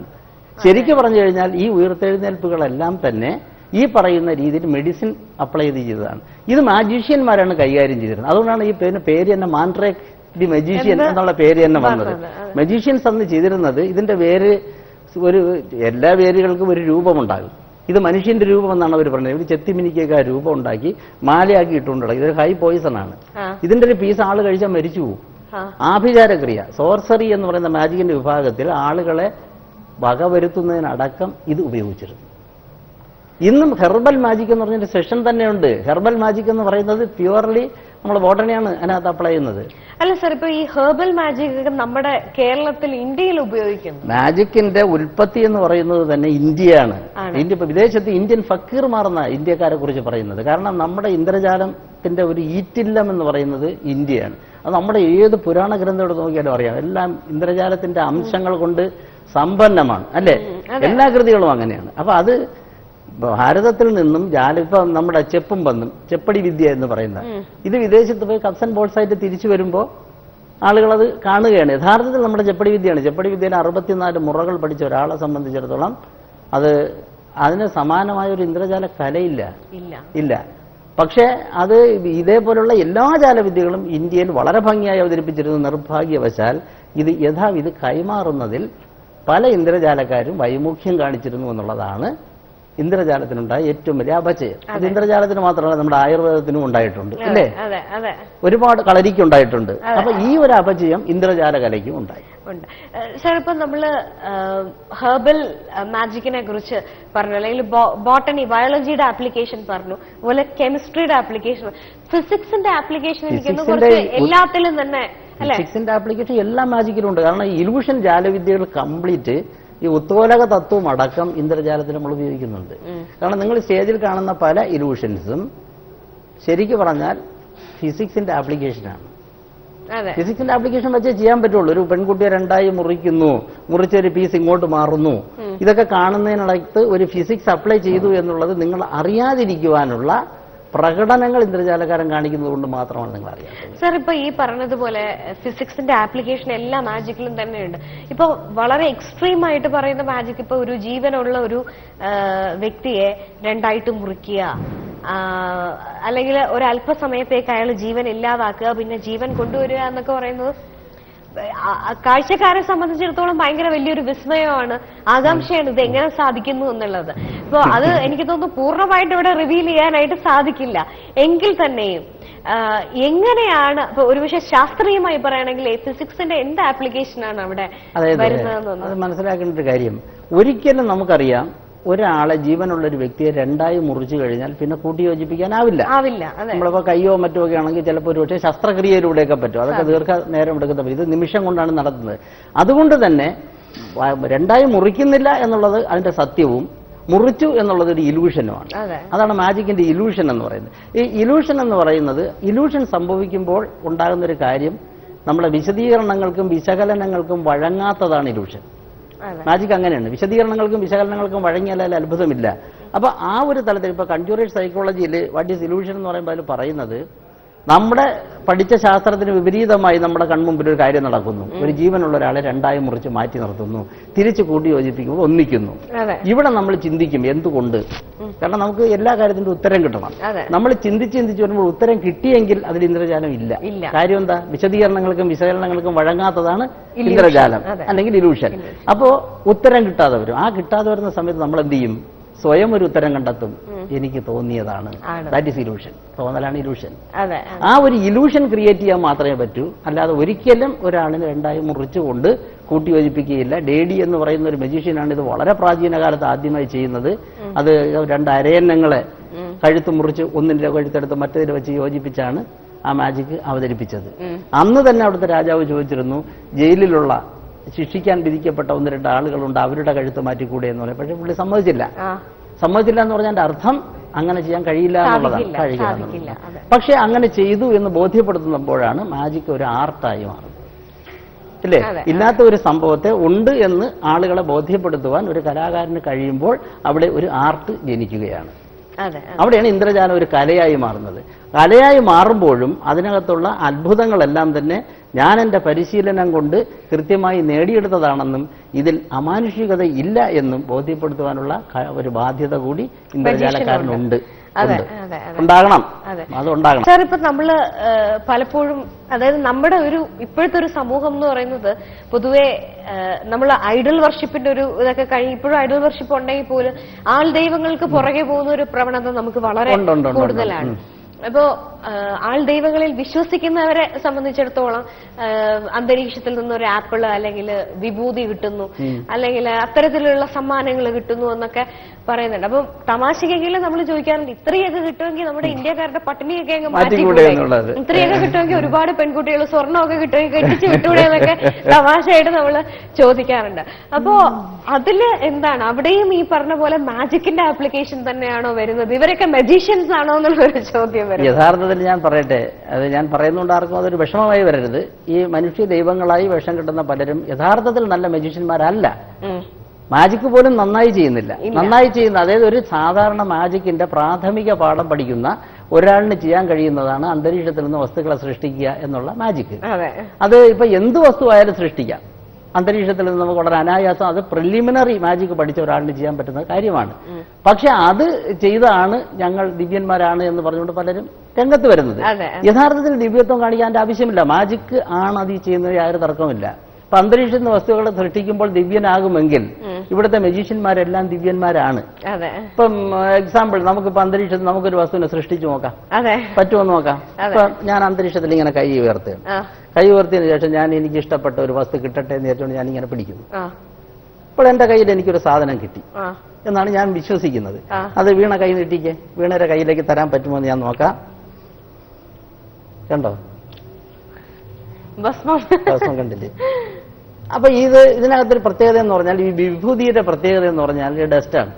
അപ്പൊ ഒരു ഡസ്റ്റ് കൈക്കുള്ളിൽ എങ്ങനെ നമ്മൾ കൈയടക്കം ചെയ്യും എന്നുള്ളതാണ് പ്രശ്നം. പക്ഷെ ഇന്ദ്രജാലം പഠിക്കുന്ന ഞാൻ പറഞ്ഞല്ലോ, ആർക്ക് വേണമെങ്കിലും ഇതിങ്ങനെ നോക്കി യഥാർത്ഥ ഭസ്മം, അതിൽ വേറെ തർക്കമൊന്നുമില്ല, റിയൽ ഭസ്മമാണത്. ഇത് ഒരിക്കലും കെമിക്കൽ പോലും അല്ല. ശ്രദ്ധിച്ച് നോക്കിയാൽ മാത്രം നോക്കിയാൽ അറിയാം. അതായത് നമുക്ക് പലപ്പോഴും അമ്പലങ്ങളിൽ നിന്നടക്കം കിട്ടുന്ന ഭസ്മത്തിൽ കെമിക്കൽ ആപ്ലിക്കേഷൻ ഉണ്ട്, ഒരു കെമിക്കലും ഇല്ല, യഥാർത്ഥത്തിലുള്ള ഭസ്മം തന്നെയാണ്. ഇങ്ങനെ ഭസ്മം നമുക്ക് കിട്ടും. ഇത് നമ്മുടെ ശാസ്ത്രത്തിന് വിപരീതമാണ്, ഇല്ലേ? നമ്മൾ ഒരാള് കൃത്യമായിട്ടും ഇങ്ങനൊരു സംഭവം കൈക്കുള്ളിൽ ഒതുങ്ങില്ല എന്നൊരു സങ്കല്പം നമ്മുടെ മനസ്സിലുണ്ട്. പക്ഷെ അത് ഒതുക്കുവാൻ പറ്റിയ ഒരു ശാസ്ത്രം ഇതിന്റെ പിന്നിലുണ്ട് എന്ന സത്യം യഥാർത്ഥത്തിൽ നമ്മൾ അറിയാത്തത് കൊണ്ട് മാത്രമാണ് ഇത് നമുക്ക് അത്ഭുതമായി വരുന്നത്. അത് കൈയടക്കമാണ്. കൈയടക്കം എന്ന് പറഞ്ഞാൽ സ്ലൈറ്റ്സ് ഓഫ് ഹാൻഡ്. ഈ സ്ലൈറ്റ് ഓഫ് ഹാൻഡ് എന്ന് പറയുന്ന ഇത് നമ്മൾ കാലങ്ങളായി പരിശീലിച്ചാൽ മാത്രം കിട്ടുന്ന ഒരു കാര്യം. അതാണ് മാജിക് പഠിക്കുവാൻ 3 വഴിയേ ഉള്ളൂ. ഒന്ന് പ്രാക്ടീസ് ചെയ്യുക, രണ്ടാമത് പ്രാക്ടീസ് ചെയ്യുക, മൂന്നാമത് പ്രാക്ടീസ് ചെയ്ത് വഴി എന്ന് പറയുന്നത്. പ്രാക്ടീസ് പ്രാക്ടീസ് പ്രാക്ടീസ് തിയറി എന്നതാണ്. ഇന്ദ്രജാലത്തിന്റെ പ്രാക്ടീസ് കൊണ്ട് ഇത് അനായാസം ചെയ്യാൻ പറ്റുന്ന ഒരു കാര്യമാണ്. പക്ഷേ ഇത്ര പോലും ഭംഗിയായിട്ടല്ല പലപ്പോഴും പലരും ഇത് അവതരിപ്പിച്ചുകൊണ്ട് ദിവ്യന്മാരായി മാറുന്നത്. സാർ, അങ്ങനെയാണെങ്കിൽ ഇപ്പൊ ഞാനൊരു കാര്യം ചോദിച്ചു കഴിഞ്ഞാൽ അത് എന്റെ കയ്യിലുള്ളതാണെങ്കിൽ കിട്ടും. കിട്ടും. അതായത് ഒരു മജീഷ്യന്റെ കൈവശമുള്ള ഏത് വസ്തുവിനെയും കാണികൾ കാണാതെ അവരുടെ മുന്നിലേക്ക് എത്തിക്കുന്നതിനും അവരുടെ മുന്നിൽ നിന്നും അവർ കാണാതെ മറ്റൊരു സ്ഥലത്തേക്ക് കൊണ്ടുപോകുന്നതിനും ഇന്ദ്രജാലത്തിന്റെ കൈയടക്ക മുറകൾ ശീലിച്ചാൽ, ഞാൻ സിൽക്കിനെ വാനിഷ് ചെയ്ത കൈയടക്കത്തിലാണ്. അപ്പൊ ഓരോന്നും നമ്മൾ ചെയ്യുന്നത് കൈയടക്കം എന്ന് പറയുന്നത് കയ്യിൽ ഒതുങ്ങുന്ന വസ്തുക്കളെ കയ്യിൽ ഒതുക്കി തന്നെ നമുക്ക് അപ്രത്യക്ഷമാക്കാൻ നമുക്കൊന്ന് തിരിച്ച് വാനിഷ് ചെയ്യാനായിട്ട് സാധിക്കും. അല്ല, ഭസ്മത്തെ വാനിഷിങ് ഏത് വസ്തുവിനെ വാനിഷ് ചെയ്യാൻ പറ്റും. അതിനൊരു ഏതെങ്കിലും ഒരു മീഡിയം വേണമെന്നേ ഉള്ളൂ. ഒരു മീഡിയത്തിൽ വെച്ചിട്ടാണ് നമ്മൾ അതിനകത്ത് ചെയ്യാൻ പറ്റുക എന്നുള്ളത്. എന്ത് വാനിഷിങ്ങിനൊക്കെ ചെയ്യും. ഞാൻ നേരത്തെ തന്നെ ഒരു വലിയൊരു സിൽക്ക് എടുത്തു, ചെറിയ സിൽക്കിനെ അപ്രത്യക്ഷമാക്കുക, അല്ലേ? അപ്പൊ ഒരു മീഡിയം വെച്ചാണ് സംഭവങ്ങളെല്ലാം തന്നെ നമ്മൾ ചെയ്യുന്നത്. സിൽക്ക് എടുത്ത് വലിയ സിൽക്കിനെ വാനിഷ് ചെയ്യാനായിട്ട് പറ്റും. ചെറിയൊരു മറ മതി. ശരിക്കും പറഞ്ഞു കഴിഞ്ഞാൽ നമ്മൾ ഉദ്ദേശിക്കുന്ന രീതിയിലുള്ള മറകൾ ഇതിനാവശ്യമില്ല. വലിയ മറ ഇന്ദ്രജാലത്തിന് പാടില്ല എന്നാണ്. പക്ഷേ മിസ്ഡിറക്ഷൻ വേണ്ടിയിട്ട്, അതായത് ഡിറക്ഷൻ ഓഫ് അറ്റൻഷന് വേണ്ടിയിട്ട് നമ്മൾ ഇത്തരം സാധനങ്ങളെ മുന്നിൽ കൊണ്ടുവയ്ക്കുകയാണ് ചെയ്യുന്നത്. ശരിക്കും അതിന് പ്രസക്തി ഇല്ല അതിനകത്ത്. ഒരു വലിയ സിൽക്കിന്റെ പ്രസക്തി അവിടെ ഇല്ല. ചെറിയ സിൽക്ക് മാത്രം മതി. പക്ഷെ വലിയ സിൽക്കിനെ ഞാൻ നേരത്തെ പറഞ്ഞ പോലെ ശ്രദ്ധയെ സ്വാധീനിക്കാൻ വേണ്ടിയിട്ടുള്ള ഒരു സങ്കേതമായിട്ട് മാത്രം കൊണ്ടുവരികയാണ് ഉപയോഗിക്കുന്നത്. സാർ, ഇപ്പൊ ഈ PC സർക്കാരിനെ പോലുള്ള മജീഷ്യൻസിനെ സംബന്ധിച്ചിടത്തോളം അവർ വളരെ റിസ്കി ആയിട്ടുള്ള പല കാര്യങ്ങളും ചെയ്തിരുന്നല്ലോ. അതായത് ഇപ്പൊ last show must go on statement വരുന്ന പോലും അത്തരത്തിലൊരു വളരെ റിസ്കി ആയിട്ടുള്ള ഒരു സാഹചര്യം ഒരു മാജിക് ചെയ്യാൻ നിൽക്കുന്ന ഒരു സമയത്താണ്. അപ്പൊ അതിന്റെയൊക്കെ തിയറിയും ഈ പറഞ്ഞതുപോലെ അതിലും ഫിസിക്സ് തന്നെയാണെന്നോ? തീർച്ചയായിട്ടും. ഞാൻ പറഞ്ഞല്ലോ, ഈ 9 ഇഫക്റ്റുകളാണ് നാളിതുവരെ മാജിക്കിൽ ലക്ഷോപലക്ഷം അല്ലെങ്കിൽ കോടാനുകോടി ഇന്ദ്രജാലങ്ങൾ അവതരിപ്പിക്കുന്നതിന് നമുക്കുള്ളത്. ആകെ ഉള്ളത് എന്താണ്? 9 ഇഫക്റ്റുകളാണ്. ഈ 9 ഇഫക്റ്റുകളിൽ പിടിച്ചുകൊണ്ടാണ് നമ്മൾ ഈ ചെയ്യുന്നത്. അതിന് ഈ പറയുന്ന ശാസ്ത്ര സങ്കേതം മാത്രമാണ് നമ്മൾ വിനിയോഗിക്കുന്നത്. അത് ഇലൂഷൻ ചെയ്യുമ്പോൾ ഇലൂഷന്റേതായ രീതിയിൽ, കാരണം നമ്മൾ കയ്യിൽ ഒതുങ്ങാത്ത വസ്തുക്കൾ എന്ത് ചെയ്യും? മറ്റ് മീഡിയം ഉപയോഗിച്ചുകൊണ്ട് നമ്മളിപ്പോ സ്റ്റാച്യു ഓഫ് ലിബർട്ടി എന്ന് പറയുന്ന ലോകത്തിലെ ഏറ്റവും വലിയ സപ്താത്ഭുതങ്ങളിൽ ഒന്നാണ്. അത് 150 അടിയോളം ഹൈറ്റുള്ള, മീറ്ററോളം ഹൈറ്റുള്ള, അത് വാനിഷ് ചെയ്തു, അല്ലേ? ഡേവിഡ് കോപ്പർഫീൽഡ് അത് വാനിഷ് ചെയ്തു. അത് കൈ വെച്ച് വാനിഷ് ചെയ്യാൻ പറ്റില്ല. അപ്പൊ അതിനെ മറയ്ക്കുന്ന രീതിയിലുള്ള ഒരു മീഡിയം ഉപയോഗിച്ചുകൊണ്ട് ഇത് വാനിഷ് ചെയ്ത് അയാളുടെ ബോധ്യപ്പെടുത്തുകയാണ്. ഇപ്പം ആനയെ അപ്രത്യക്ഷമാക്കുന്നു, അല്ലേ? നമ്മുടെ തൃശ്ശൂരിൽ മുതുകാട് സാർ ചെയ്തൊരു മാജിക്കാണ് ആനയെ അപ്രത്യക്ഷമാക്കുന്നത്. അപ്പൊ ആനയെ യഥാർത്ഥത്തിൽ അപ്രത്യക്ഷമാക്കാൻ പറ്റുമോ എന്നൊരു ചോദ്യം നമ്മുടെ ഉള്ളിലുണ്ട്. ആ ചോദ്യത്തിന് ഒരു ഉത്തരം പറ്റുമെന്ന് പറയുമ്പോൾ ഇന്ദ്രജാലം ഉണ്ടാകുന്നു. That is illusion. ശരിക്കും ആന അപ്രത്യക്ഷമാക്കാനൊന്നും പറ്റില്ല. പക്ഷെ എങ്കിലും ആന അപ്രത്യക്ഷമായതായ ഒരു തോന്നൽ നമ്മുടെ മനസ്സിൽ ജനിക്കുമ്പോൾ അവിടെ ഒരു ജാലവിദ്യ ജനിക്കുകയാണ്. അതാണ് ജാലവിദ്യയുടെ പ്രത്യേകത. സാർ, ഇനി സാറിന്റെ പുസ്തകത്തിൽ തന്നെ ഇപ്പൊ കുറെ ഡിഫറെന്റ് ടൈപ്സ് ഓഫ് മാജിക്കിനെ കുറിച്ച് തന്നെ പറഞ്ഞിട്ടുണ്ട്. അതിൽ സ്റ്റേജ് ഇല്യൂഷൻ എന്ന് പറയുന്നത് നമ്മളിപ്പോ കണ്ട ഇല്യൂഷനൊക്കെ ഇല്ലേ? അല്ല, ഇത് സ്റ്റേജ് ഇല്യൂഷൻ എന്ന് പറയുന്നത് വലിയ വലിയ ഉപകരണങ്ങൾ ഉപയോഗിച്ചുകൊണ്ട് ഒരുപാട് സഹായികളുടെയും മ്യൂസിക്കിന്റെയും ലൈറ്റിന്റെയും സ്റ്റേജിന്റെയും ഒക്കെ സാധ്യത ഉപയോഗപ്പെടുത്തി ചെയ്യുന്ന ഇലൂഷൻ ഷോസ് ആണ്. അതായത് ഒരു വലിയ സ്റ്റേജ് ഉണ്ടാകും, ഇവർക്ക് സഹായത്തിന് മൈക്കുണ്ടാകും, അതുപോലെ തന്നെ ലൈറ്റ് ഉണ്ടാകും, സ്റ്റേജ് കർട്ടൻസ് ഉണ്ടാകും, സൈഡ് ബാർ ഉണ്ടാകും. അപ്പൊ അയാളെ സംബന്ധിച്ചിടത്തോളം സ്റ്റേജ് മാജിക് ചെയ്യുന്ന ഒരാളിന്റെ 3 വശവും കവർ ചെയ്തിരിക്കും, ഫ്രണ്ട് മാത്രം ഓപ്പൺ ആയിരിക്കും. ഇയാളെ സഹായിക്കാൻ നിരവധി അസിസ്റ്റൻസ് സ്റ്റേജിൽ കൂടെ ഉണ്ടാവും. അതാണ് സ്റ്റേജ് ഇലൂഷൻസ് നമ്മൾ ഉദ്ദേശിക്കുന്നത്. സാർ, ഇപ്പൊ ഈ പൊതുവെ പലപ്പോഴും വിമർശനമായിട്ട് തന്നെ പല മജീഷ്യൻസ് തന്നെ പറയാറുണ്ട്. അതായത് നമുക്ക് യൂറോപ്പിലേക്കോ അല്ലെങ്കിൽ വെസ്റ്റേൺ കൺട്രീസിലേക്ക് പോകുമ്പോൾ അവിടെ മാജിക് എന്ന് പറയുന്നത് വളരെ ലൈറ്റായിട്ട് ഈവൻ സ്ട്രീറ്റ് മാജിക് പോലെ തന്നെ കാണിച്ചു പോകാവുന്ന രീതിയിലാണ് അവിടെ പലപ്പോഴും മാജിക്കിന്റെ ഒരു രൂപവും അവിടെ പ്രചാരം അത്തരത്തിലാണ്. പക്ഷെ കേരളത്തിലേക്ക് അല്ലെങ്കിൽ ഇന്ത്യയിലേക്കോ പ്രത്യേകിച്ച് കേരളത്തിലേക്കൊക്കെ വന്നു കഴിഞ്ഞാൽ നമുക്കറിയാം, ഒരു മജീഷ്യൻ എന്ന് പറയുമ്പോൾ ഒരു കോട്ടും വലിയൊരു തൊപ്പിയും വലിയൊരു സ്റ്റിക്കും കാണും. ഇത്തരത്തിലൊരു ഫോർമുലയുണ്ട്, ഒരു പ്രത്യേക അതിനായിട്ടുള്ള ഒരു അല്ലെങ്കിൽ ഒരു കോസ്റ്റ്യൂം, അറ്റയർ എന്നുള്ള രീതിയിൽ വരുന്നു. അതുപോലെ ഒരുപാട് ഫേഷ്യൽ എക്സ്പ്രഷൻസ്. ഒരു മാജിക് എന്ന് പറയുമ്പോൾ തന്നെ പെട്ടെന്ന് നമ്മൾ മജീഷ്യന്റെ കണ്ണിലേക്ക് നോക്കുന്നു, തള്ളിയ 2 കണ്ണുകൾ, അതിനനുസരിച്ച് അദ്ദേഹം കണ്ണെങ്ങനെ കൃഷ്ണമണി കറക്കുന്നതിനനുസരിച്ചായിരിക്കും ഒരു പക്ഷെ കാഴ്ചക്കാർ അതിന് ചുറ്റും കൃത്യമായിട്ട് അദ്ദേഹം എന്താണോ ചെയ്യുന്നത് അതിൽ തന്നെയായിരിക്കും നമ്മൾ കോൺസെൻട്രേറ്റ് ചെയ്യുന്നത്. ഇതൊന്നുമില്ലാതെ വളരെ ലളിതമായിട്ട് മാജിക് ചെയ്തുകൂടെ എന്ന് വിമർശിക്കുന്നവർ. തീർച്ചയായിട്ടും ഞാൻ ചോദിക്കട്ടെ, ഇപ്പോ നമ്മളിവിടെ ചെയ്ത ഒരു മാജിക്കിലും അങ്ങനെ കണ്ണ് കാണിക്കുകയോ അല്ലെങ്കിൽ ഒന്നും ചെയ്തില്ലല്ലോ. വളരെ സാധാരണ നിലയിൽ നടക്കുന്ന പോലെ ഒരു സംഭവമാണ് നടക്കുന്നത്. അതെന്താന്ന് വെച്ചാല് നമ്മുടെ ഇവിടെ ഈ വേഷവിധാനത്തിന്റെ പ്രത്യേകത, ഒരു ജാലവിദ്യ അവതരിപ്പിക്കുന്ന ആൾ ഒരു മറ്റൊരു വേഷത്തിൽ വരുമ്പോൾ അയാൾക്ക് ഈ ഡിറക്ഷൻ ഓഫ് അറ്റൻഷൻ കുറെ സാധ്യത കൂടുതലാണ്. പിന്നെ മാജിക് ചെയ്യുന്ന ഒരാൾ ഐ ആം സംതിങ് എന്നുള്ള രീതിയിൽ മറ്റൊരാളുടെ മനസ്സിൽ ഹീ സംതിങ് എന്ന് തോന്നിപ്പിക്കുവാൻ ഇത് കമ്മ്യൂണിക്കേറ്റ് ചെയ്യും, അല്ലെ? പ്രത്യേകിച്ച് ഒരു വേഷം എന്ന് പറയുന്നത് അയാളെ ഐഡന്റിഫൈ ചെയ്യുന്നതിനും ഉണ്ട്. ഏറ്റവും കൂടുതൽ ഈ വേഷം വന്നത് തന്നെ ഇപ്പൊ നമ്മുടെ ഈ ടേബിൾ ഹോപ്പിംഗ് എന്നൊക്കെ പറയുന്ന മാജിക്കുകളുണ്ട്. ഇപ്പൊ ഒരു ഹോട്ടലിൽ ഫുഡ് കഴിക്കാതിരിക്കുന്ന ആളുകളുടെ ഇടയിൽ പോയി മാജിക് ചെയ്യും, വാക്ക് അറൗണ്ട് മാജിക്കുകൾ അവിടെ ഇറങ്ങി നടന്ന് ചെയ്യാണ്, അയാളെ ഒരു സ്ഥലത്തല്ല. അപ്പൊ അവിടെ ചെല്ലുമ്പോൾ ഇയാൾ മജീഷ്യൻ ആണെന്ന് ഐഡന്റിഫൈ ചെയ്യണം. ഒരു ഡ്രസ് കോഡ് വേണം, അല്ലേ? ആ ഒരു ഡ്രസ് കോഡാണ് ശരിക്കും പറഞ്ഞ അതിനകത്ത് യൂസ് ചെയ്യുന്നത്. നമ്മുടെ ഇന്ത്യയിൽ ഇപ്പൊ PC സർക്കാരാണ്, നേരത്തെ പറഞ്ഞ PC സർക്കാരാണ് ആദ്യമായിട്ട് ഈ മഹാരാജ വേഷം കൊണ്ടുവന്ന ആള്. അദ്ദേഹത്തെ ഈ വേഷത്തിലല്ലാതെ ആരും ഇന്നുവരെ കണ്ടിട്ടില്ല. അയാളെ ഒരു മനുഷ്യനും PC സർക്കാരിന് ഈ വേഷത്തിലല്ല, ഒരു ടർബനും ഈ മഹാരാജാവിന്റെ ഒരു വേഷവും ഒരു നല്ല ഒരു മാലയും ഒക്കെ ഇട്ടൊരു കുറിയൊക്കെ ഇട്ട് പുള്ളി ഇരുന്നാൽ മഹാരാജാവിനെ പോലെ ഉള്ള ഒരു വേഷത്തിൽ ആ ഒരു രൂപത്തിലാണ് ആ ഒരു വേഷം ഇൻട്രൊഡ്യൂസ് ചെയ്ത് കേരളത്തിലേക്കും അല്ലെങ്കിൽ ഇന്ത്യയിലേക്ക് കൊണ്ടുവന്നത് PC സർക്കാരാണ്. പക്ഷേ യഥാർത്ഥ മാജിക്കിന്റെ വേഷം നമ്മളിപ്പം യൂറോപ്പിൽ നിന്നൊക്കെ മറ്റും ഇറക്കുമതി ചെയ്തതാണ് മാൻഡ്രേക്കിന്റെ ഒരു ടെയിൽ കോട്ടും, അല്ലേ? ഒരു മാൻഡ്രേക്ക് ഹാറ്റും ഒക്കെ വെച്ചിട്ടുള്ള ഒരു രീതി. ഇത് ഈ ടെയിൽ കോട്ടൊക്കെ തന്നെ ഒരുപാട് വസ്തുക്കളെ അപ്രത്യക്ഷമാക്കുന്നതിനും പ്രത്യക്ഷപ്പെടുത്തുന്നതിനും ഒക്കെ മജീഷ്യനെ സഹായിക്കുന്നുണ്ട്. വസ്ത്രധാരണ രീതി പറ്റും. പിന്നെ ഓഡിയൻസിനെ മിസ്ഡിറക്ഷന് വേണ്ടിയിട്ടും ഇത് ഉപയോഗിക്കാൻ കൂടുതൽ പക്ഷെ ഇതൊന്നുമില്ലാതെയും ജാലവിദ്യ, കാരണം ഞാൻ അവിടെയാണ് സൈക്കോളജി എന്ന് പറയുന്ന ശാസ്ത്രത്തിന്റെ ഉപയോഗം വരുന്നത്. അതായത് ഈ സൈക്കോളജിക്കൽ മാജിക്കുകൾ ശരിക്കും മെന്റലിസം എന്ന് പറയുന്ന സെക്ഷൻ മാജിക്കിലുണ്ട്. മെന്റലിസം എന്ന് പറഞ്ഞു കഴിഞ്ഞാൽ മനസ്സിനെ സ്വാധീനിച്ചുകൊണ്ട് ചെയ്യുന്ന മാജിക്കുകളാണ്. ഫിസിക്കൽ മിസ്ഡിറക്ഷൻ പോലെ തന്നെ സൈക്കോളജിക്കൽ മിസ്ഡിറക്ഷൻ ഉണ്ട്. ആ സൈക്കോളജി ആണ് ഇതിനകത്ത് ശരിക്കും അപ്ലൈ ചെയ്യുന്നത്. അതിനകത്ത് ഈ പറയുന്ന കണ്ണ് ഉഴപ്പിച്ച് കാണിക്കുകയോ കൃഷ്ണമണി ചലിപ്പിക്കുകയോ ഒന്നും വേണ്ട. വളരെ കാഷ്വലായി നമ്മൾ പറയുന്നത് പോലെ കാര്യങ്ങൾ പറഞ്ഞാൽ കൃത്യമായും ആ രീതിയിലേക്ക് തന്നെ ആളുകൾ അറിയാതെ ചെന്ന് എത്തും. അതാണ്. അപ്പൊ ഇന്റലിജൻസും ഇൻറ്റ്യൂഷനും ഇത് എങ്ങനെ തമ്മിൽ വേർതിരിക്കുന്നു എന്നുള്ളത് സൈക്കോളജിക്കൽ മാജിക്കിൽ വളരെ ഭംഗിയായിട്ട് നമുക്ക് ചെയ്യാൻ പറ്റും. അപ്പൊ എന്താണ് ഇന്റലിജൻസ്, എന്താണ് ഇൻറ്റ്യൂഷൻ, അത് തമ്മിലൊരു വ്യത്യാസമുണ്ട്. ഇന്റലിജൻസ് വർക്കൗട്ട് ചെയ്യണം എപ്പോഴും നമ്മുടെ ബോധ മനസ്സിലാണ്, കോൺഷ്യസ് മൈൻഡിലാണ്, അല്ലേ?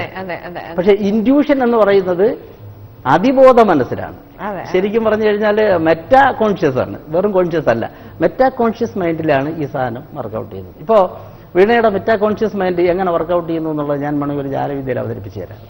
എങ്ങനെയാണ് മനഃശാസ്ത്രം ഇതിനകത്ത് കൊണ്ടുവരുന്നത് എന്നുള്ളത്. ഇപ്പോ എന്റെ കയ്യിൽ കുറച്ച് സർക്കിൾസ് ഉണ്ട്, കുറച്ച് സ്റ്റാർസും ഉണ്ട് അല്ലേ, സർക്കിളും സ്റ്റാറുകളും എൻ്റെ കയ്യിലിരിക്കുകയാണ്. ഇതിനെ ഞാനിങ്ങനെ മിക്സ് ചെയ്യണം. ഇതിങ്ങനെ മിക്സ് ചെയ്ത് ഇതിനകത്ത് വെച്ച് പലതും പല സ്ഥലത്തിരിക്കുകയാണ്. ഇപ്പൊ ഞാൻ ഒരു ചോദ്യം ചോദിക്കുകയാണ്, ഇതിനകത്ത് സർക്കിൾ ഏതാണ് സ്റ്റാർ ഏതാണ് ഇന്റലിജൻസ് ഉപയോഗിച്ച് പറയുക. വെറുതെ പറഞ്ഞാൽ മതി, ഇന്റലിജൻസ് ഉപയോഗിച്ച് വെറുതെ അങ്ങ് പറഞ്ഞാൽ മതി. സർക്കിൾ ഏത് സ്റ്റാർ ഏത് ഒരു ഊഹം പറയൂ.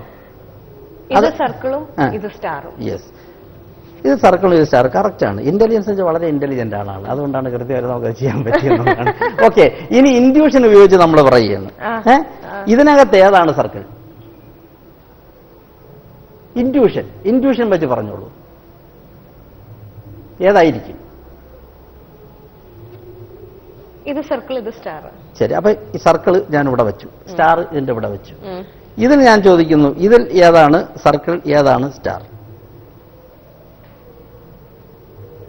ഇത് സർക്കിൾ ഇത് സ്റ്റാർ. സർക്കിൾ അവിടെ വെച്ചു, സ്റ്റാർ ഇവിടെ വെച്ചു. ഓക്കെ, അടുത്ത ചോദ്യം, ഇതിൽ ഏതാണ് സർക്കിൾ ഏതാണ് സർക്കിൾ പറയും. ഇതായിരിക്കാം സർക്കിൾ. അപ്പൊ ഇത് സ്റ്റാർ ആണ് അല്ലേ, അപ്പൊ ആ സ്റ്റാർ അവിടെ വെച്ചു. ചോദിക്കുന്നു, ഇതിലേതാണ് സ്റ്റാർ? ഇതായിരിക്കാം, അതവിടെ വെച്ചു. ഓക്കെ, ഇനി ഞാൻ ചോദിക്കുന്നു, ഇതിലേതാണ് സർക്കിൾ? ഇത് ഇവിടെ വെച്ചു. ഓക്കെ, ഇതിലേതാണ് സ്റ്റാർ?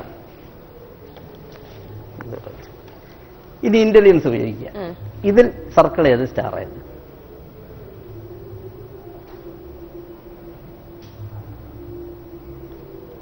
ഇതെന്താണ്? സ്റ്റാർ. സർക്കിളായി. ഇതെന്താണ്? സ്റ്റാർ. അപ്പം ഇന്റലിജൻസിന് പിഴവ് പറ്റാം അല്ലേ, പക്ഷെ ഇൻഡ്യൂഷൻ എന്തായിരുന്നു നമുക്ക് നോക്കാം. ഇപ്പൊ ഇവിടെ വീണ പറഞ്ഞത് ഇതെല്ലാം എന്താണെന്ന് പറഞ്ഞു? സർക്കിളാണെന്ന് പറഞ്ഞു. അതെല്ലാം സർക്കിളാണ്. ഇൻഡ്യൂഷൻ ഒരു കാരണവശാലും പിഴവ് വരുന്നതല്ല, ഇൻഡ്യൂഷൻ മുഴുവൻ കറക്റ്റ് ആയിരിക്കും. ഇവിടെ ഇതെല്ലാം എന്താണെന്ന് പറഞ്ഞു? അതെല്ലാം സ്റ്റാറാണ്. ഇതാണ് ഇന്റലിജൻസും ഇൻഡ്യൂഷനും തമ്മിലുള്ള ഡിഫറൻസ് എന്ന് പറയുന്നത്. മനസ്സിലായോ? ഇന്റലിജൻസും ഇൻഡ്യൂഷനും തമ്മിലുള്ള ഡിഫറൻസ് എന്ന് പറയുന്നത്, ഇന്റലിജൻസിന് ചിലപ്പോഴെങ്കിലും തെറ്റുപറ്റാം, പക്ഷേ ഇൻഡ്യൂഷന് തെറ്റുപറ്റില്ല, ഒരു കാരണവശാലും തെറ്റുപറ്റില്ല. അതാണ് ഞാൻ പറഞ്ഞത്, മെറ്റാ കോൺഷ്യസിലാണ് ഇൻഡ്യൂഷൻ വർക്കൗട്ട് ചെയ്യുന്നത്. സാധാരണ കോൺഷ്യസ് മൈൻഡിലാണ് ഇന്റലിജൻസ് വർക്ക് ചെയ്യുന്നത്. അപ്പൊ ഈ കോൺഷ്യസ് മൈൻഡിനകത്ത് ചില പരിമിതികളുണ്ടെങ്കിൽ മെറ്റാ കോൺഷ്യസ് മൈൻഡിൽ അത് ഇല്ല. പണ്ട് അത് സബ് കോൺഷ്യസ് മൈൻഡ് എന്നാണ്, ഫ്രോയിഡിയൻ തിയറി അനുസരിച്ച് സബ് കോൺഷ്യസ് മൈൻഡാണ്. പക്ഷേ ഇപ്പൊ മോഡേൺ സൈക്കോളജിയിൽ അതല്ല, മെറ്റാ കോൺഷ്യസ് ആണ്. ഇപ്പൊ 3 സ്റ്റേജേ ഉള്ളൂ, unconscious, conscious and meta conscious. Meta conscious മൈൻഡിലാണ് ഇൻഡ്യൂഷൻ സംഭവിക്കുന്നത്. ഇൻഡ്യൂഷൻ സംഭവിച്ചാൽ ദർ ഈസ് നോ മിസ്റ്റേക്ക്. അതാണ് ഉണ്ടാകാൻ പറ്റില്ല എന്നുള്ളതാണ് അതിനകത്തുള്ള. പിന്നെ ട്രാൻസ്പോസിഷൻ എന്ന് പറഞ്ഞൊരു മാജിക് അതിനകത്ത് പറഞ്ഞിട്ടുണ്ട്. ട്രാൻസ്പോസിഷൻ എന്ന് പറയുന്ന ഒരു മാജിക് അതിനകത്ത് പറഞ്ഞിട്ടുണ്ട്. ട്രാൻസ്പോസിഷൻ അല്ലേ, അതായത് സ്ഥാനം മാറ്റം വരിക അങ്ങോട്ടും ഇങ്ങോട്ടും. ഇപ്പൊ നോക്കൂ, ഇതെന്താ? 1 2 3 4 5 5 എന്താണ്? സർക്കിൾ. 1 2 3 4 5 5 എന്താണ്? സ്റ്റാർ. ഓക്കെ, ഞാനിപ്പോ ഇതില് 1 2 3 4 5 ഇവിടെ വെച്ചു. 1 2 3 4 5 ഇവിടെ വെച്ചു അല്ലേ. ഇതില് ഇതെന്താണ്? സ്റ്റാറാണ്. അപ്പൊ ഈ സ്റ്റാർ ഇതിന്റെ ലീഡറാണ്. ഇതിവിടെ വെച്ചു. ഈ സ്റ്റാറെല്ലാം ഇവിടെ വെച്ചു. ഇതെന്താണ് സംഭവം? സർക്കിളാണ് അല്ലേ. സർക്കിളിന്റെ ലീഡർ ഇവിടെ വെച്ചു, സർക്കിളിനെ ഇവിടെ വെച്ചു. ഇവിടെ ഒരു ട്രാൻസ്പോസിഷൻ പറ്റുമോ നമ്മൾ നോക്കുകയാണ്. ഇപ്പം ഓരോന്നിന്റെയും ലീഡർമാരെ മുകളിൽ വെച്ചു, ഫോളോവേഴ്സിനെ താഴെ വെച്ചു. ഞാനിവിടെ മെല്ലെ ഈ ലീഡേഴ്സിനെ ഒന്ന് മാറ്റുകയാണ്. ലീഡേഴ്സിനെ മാറ്റി, എന്നിട്ട് ഞാൻ ഓരോ ഫോളോവേഴ്സിനെ എടുത്ത് ഇവിടെ വെച്ചു. ജസ്റ്റ് നമ്മളൊരു ഇത് കഴിഞ്ഞാൽ ട്രാൻസ്പോസിഷൻ എന്നുള്ള നിലയിൽ ലീഡേഴ്സിനോടൊപ്പം തന്നെ ഫോളോവേഴ്സും കൃത്യമായിട്ടും അവിടെ വരും. ഇനി നമ്മളൊരു കാര്യം ചെയ്യാം, ഫോളോവേഴ്സിനെ മാറ്റാം. ലീഡേഴ്സ് അവിടെ ഇരുന്നോട്ടെ. സംഭവിക്കുന്നത് എന്താണ്? ഈ ഒരു ഫോളോവറെ എടുത്ത് ഇങ്ങോട്ട് വെച്ചു, ഒരു ഫോളോവറെ എടുത്ത് ഇങ്ങോട്ട് വെച്ചു. ജസ്റ്റ് നമ്മളൊരു ആക്ഷൻ കൊടുത്തു കഴിഞ്ഞാൽ യാതൊരു തർക്കവും വേണ്ട, അവർ രണ്ടും അവിടെ. ഇനി ഒരു കാര്യം ചെയ്യാം, 2 ഫോളോവേഴ്സ് ലീഡേഴ്സിനടുത്ത് വെച്ച് അവരെ വീണ്ടും ചേഞ്ച് ചെയ്ത് നോക്കാം. ചേഞ്ച് ചെയ്ത് നോക്കിയാൽ സംഭവിക്കുന്ന യാതൊരു തർക്കവും വേണ്ട, ലീഡറും ഫോളോവറും കറക്റ്റ് ആയിരിക്കും. ഇനി ക്രോസ് ആയിട്ട് ചെയ്ത് നോക്കാം, എന്താ സംഭവിക്കുക? അവിടെ ട്രാൻസ്പോസിഷൻ സംഭവിക്കും, കാരണം കൃത്യമായിട്ടും അത് അതിനോട്ട് തന്നെ മാറും. This is transposition. ട്രാൻസ്പോസിഷൻ എന്ന് പറയുന്ന മാജിക്കിന്റെ സങ്കേതം എന്ന് പറയുന്നത് ഈ തരത്തിലാണ് വർക്കൗട്ട് ചെയ്യുന്നത്. അതായത് നമ്മൾ നോക്കിക്കൊണ്ടിരിക്കെ തന്നെ ഒരു സ്ഥലത്തു നിന്ന് മറ്റൊരു സ്ഥലത്തേക്ക് പോകും, മറ്റൊരു സ്ഥലത്ത് നിന്ന് വേറെ സ്ഥലത്ത്. ഇത് എങ്ങനെ പോകുന്നു എന്നും എങ്ങനെ വരുന്നു എന്നും കണ്ടുകൊണ്ടിരിക്കുന്നവർ മനസ്സിലാക്കാത്തിടത്തോളം കാലം അതിനകത്ത് ഇന്ദ്രജാലമുണ്ട്. അതിനകത്ത് ഉപയോഗിക്കുന്ന ശാസ്ത്രമാണ് ഞാൻ ഈ നേരത്തെ പറഞ്ഞ ഈ ഞാൻ പറഞ്ഞില്ലേ, ഇപ്പൊ ഈ മിസ്ഇൻഫർമേഷൻ ഇഫക്റ്റ് ഇതിനകത്ത് ഭംഗിയായി അപ്ലൈ നടത്തും. അത് വരുമ്പോഴാണ് നിങ്ങൾ ഈ പറയുന്ന ചേഞ്ച് ബ്ലൈൻഡ്നെസ്സിന് നമ്മൾ വിധേയരായി പോകുന്നത്. വ്യതിയാന അന്ധത ഉണ്ടായി മാറ്റും. കാരണം വ്യതിയാനം അറിയില്ല. അത് അറിയാതിരിക്കുമ്പോൾ ഈ പറയുന്ന ഓരോ വിഭാഗം മാജിക്കുകളും അതിസരളമായ രീതിയിൽ നമുക്ക് ചെയ്ത് കൊണ്ടുവരുവാൻ സാധിക്കും. സർ, ഇനി ഞാൻ ഒരു സംശയം ചോദിച്ചോട്ടെ. അതായത് നമുക്കെല്ലാവർക്കും അറിയാം മഴ പെയ്യുന്നത് എങ്ങനെയാണ് എന്നുള്ളത്. അതെ അതെ, ക്ലൗഡ്സ് ഫോം ചെയ്യുന്നു, ക്ലൗഡ്സിൽ നിന്നാണ് ഈ പറഞ്ഞ തണുത്തു കഴിഞ്ഞാൽ മഴ പെയ്യുന്നു. ഇപ്പൊ പഴയ കാലങ്ങളിലൊക്കെ പൊതുവെ വിശ്വാസം ഇപ്പൊ രാജാവ് നല്ലതല്ല, അല്ലെങ്കിൽ രാജ്യത്തിന് എന്തെങ്കിലും ദോഷം ശാപം ഉണ്ടെങ്കിൽ അവിടെ മഴ പെയ്യുന്നില്ല, മഴ പെയ്തില്ലെങ്കിൽ അത് രാജ്യത്തിന്റെ ദോഷമാണ് എന്ന് പറഞ്ഞ് വിശ്വസിക്കുന്നു. നമ്മളെല്ലാ കുറെ സന്യാസി വര്യന്മാരിരുന്ന് ഒരു ഹോമവും യാഗവും നടത്തി മഴ പെയ്യുന്നു. ഒരുപക്ഷെ കൃത്യമായിട്ട് നമ്മൾ പറയുകയാണെങ്കിൽ എം ടി സാറിന്റെ തിരക്കഥയിൽ വന്ന സിനിമയിലെ പോലെ മഴ പെയ്തതുപോലെ. അപ്പോ അവിടെയും ഒരു സയൻസ് ഉണ്ടാവും. ഒരുപക്ഷെ ഈ യാഗം നടത്തി അതിന്റെ ഹീറ്റ് പോയി അതിനെന്തെങ്കിലും ഒരു സയന്റിഫിസിറ്റി ഉണ്ടാകുമായിരിക്കും. എനിക്ക് അതിനെ കുറിച്ച് അറിയില്ല. എന്താണ് അതിന് പിന്നിലെ ശാസ്ത്രം? അതിലും മാജിക് ആണോ? അത് എന്താ അറിയോ, അത് ആ ഒരു വിശ്വാസത്തിൽ നമ്മൾ പറയുമ്പോൾ നമ്മൾ ചരിത്രത്തിലേക്ക് പോകണം. ആന്ത്രോപോളജിസ്റ്റുകൾ പറഞ്ഞതനുസരിച്ച് നമ്മുടെ വാണ്ടറിംഗ് ലൈഫായിരുന്നു മനുഷ്യൻ ആദ്യം ഉണ്ടായിരുന്നത്. എന്നിട്ട് ഇവർ പെട്ടെന്ന് സെറ്റിൽഡ് ലൈഫിലേക്ക് വന്നപ്പോൾ ഇവന് കൃഷി ആവശ്യമായി വന്നു, അല്ലേ? കൃഷി എന്ന് വെച്ചാൽ ഭക്ഷണം, മറ്റേ ഇങ്ങനെ നായാടി ഭക്ഷണം കഴിച്ചു പോയിരുന്നവൻ ഒരു സ്ഥലത്ത് താമസിക്കാൻ തുടങ്ങി. താമസിച്ചപ്പോൾ എന്ത് ചെയ്തു? അവന് കൃഷിയിടങ്ങളുണ്ടായി. കൃഷിയിടങ്ങളിൽ അവൻ അത്യാവശ്യം വേണ്ടത് എന്താണ്? വെള്ളമാണ്, അല്ലേ? അപ്പൊ വേനൽക്കാലങ്ങളിൽ വെള്ളമില്ലാതെ വരുമ്പോൾ വെള്ളം എത്തിച്ചു കൊടുക്കുന്നവൻ ആയിരുന്നു ഈ ഗോത്രത്തിന്റെ തലവൻ. അപ്പൊ ഗോത്ര തലവന്മാരെല്ലാം റെയിൻ മേക്കേഴ്സ് എന്നാണ് ചരിത്രത്തിൽ പറയുന്നത്, മഴ പെയ്യിക്കുന്നവർ. അപ്പൊ മഴ പെയ്യിക്കുന്നവനായിരിക്കും രാജാവ്. അതിൽ നിന്നാണ് ആരെങ്കിലും ഭരിച്ചാൽ മഴ പോലും പെയ്യില്ല എന്നൊരു കോൺസെപ്റ്റ് നമുക്കിവിടെ വന്നത്. ഇത് പറയുന്നതെന്ന് പറഞ്ഞു കഴിഞ്ഞാൽ പണ്ട് മുതൽ തന്നെ ഈ ഹോമിയോപ്പതിക് മാജിക് എന്നും ഒക്കെ പറഞ്ഞുള്ള മാജിക്കിന്റെ കോൺസെപ്റ്റ് ആദിമകാലത്തുണ്ടായിരുന്നു. അതായത് അതിപുരാതന ഗ്രീക്ക് കാലഘട്ടങ്ങളിലും മറ്റുമൊക്കെ ഉണ്ടായിരുന്നു. അവരെന്താ ചെയ്യുന്നതെന്ന് പറഞ്ഞാൽ അതിഭയങ്കരമായി മഴ പെയ്യുന്ന സമയത്ത് എന്ത് ചെയ്യുമെന്ന് പറഞ്ഞാൽ ഇവര് കല്ലുകൾ ഉരച്ച് തീ ഉണ്ടാക്കി ആ തീ മഴയിലേക്ക് എറിയും. എന്തിനാണ്? ഇവർ വിചാരിച്ചിരിക്കുന്നത് താരതമ്യ ജാലവിദ്യ എന്നാണ് അതിനെ പറയുന്നത്. താരതമ്യത്തോടു കൂടി ഒരു സാധനം ചെയ്യും. അപ്പൊ ഈ സാധനം ചെല്ലുമ്പോൾ ചൂടായി മഴ നിൽക്കുമെന്നാണ് അവരുടെ പ്രതീക്ഷ. ഇതുപോലെ തിരിച്ചു ചെയ്യും. കാരണം അതികഠിനമായ ഈ വേനൽക്കാലം വരുമ്പോൾ ഇവർ വെള്ളം എടുത്ത് ഒഴിക്കും. ഒഴിച്ചൊരു ആചാരം ചെയ്യും. ഒരു ആചാരം ശരിക്കും പറഞ്ഞ ഒരു പൂജയുടെ ഭാഗമായിട്ടാണ്. ഇത് ചെയ്യുമ്പോൾ ഇത് മഴ പെയ്യും എന്നുള്ളതാണ് ഇവരുടെ കാര്യം. യഥാർത്ഥത്തിൽ പ്രകൃതി നിരീക്ഷണത്തിൽ വളരെ ഭംഗിയായി പഠനം സിദ്ധിച്ചവരായിരുന്നു ഇന്ദ്രജാലക്കാർ. പ്രകൃതിയെ പഠിക്കുന്നവരായിരുന്നു. അപ്പൊ പ്രകൃതി സഹജമായി ഉണ്ടാകുന്ന മാറ്റങ്ങളെ വിലയിരുത്തുവാൻ അവന് കഴിഞ്ഞിരുന്നു എന്നുള്ളതുകൊണ്ടാണ് ഈ മാഗസ് എന്ന് പറയുന്ന ഗ്രീക്ക് പദത്തിൽ നിന്നാണ് മാജിക്, അതിന്റെ ബഹുവചനമാണ് മാജിക്. ഈ മാജിക് എന്ന പദം ഉണ്ടായത് തന്നെ പേർഷ്യയിലെ മാജി എന്ന് പറഞ്ഞൊരു വർഗ്ഗക്കാരുണ്ടായിരുന്നു. അവന് മാജി എന്ന് പേരിട്ടത് തന്നെ ഈ മാഗസുമായി ബന്ധപ്പെട്ടാണ്. പ്രകൃതി സഹജമായി നടക്കുന്ന അത്ഭുതങ്ങൾ ഞങ്ങളാണ് ചെയ്യുന്നതെന്ന് വരുത്തി തീർക്കുന്നതിൽ ഒരു വിദഗ്ധരായിരുന്നു. നല്ല ഒരു മഴക്കോള് ക്ലൗഡൊക്കെ വന്നു കഴിഞ്ഞാൽ ഇവർ പരസ്യമായി വന്നിറങ്ങി അന്തരീക്ഷത്തിലേക്ക് കൈകൾ ഉയർത്തി ഒരു ആക്ഷനൊക്കെ കാണിക്കുമ്പോൾ മഴ പെയ്യും. കാരണം ഇത് പെയ്യുന്ന കോളാണെന്ന് കണ്ടാൽ ഒരു പെയ്യിക്കും. അപ്പോൾ പറയും ഇയാള് ആണ് മഴ പെയ്യിച്ചത് എന്ന് പറയും.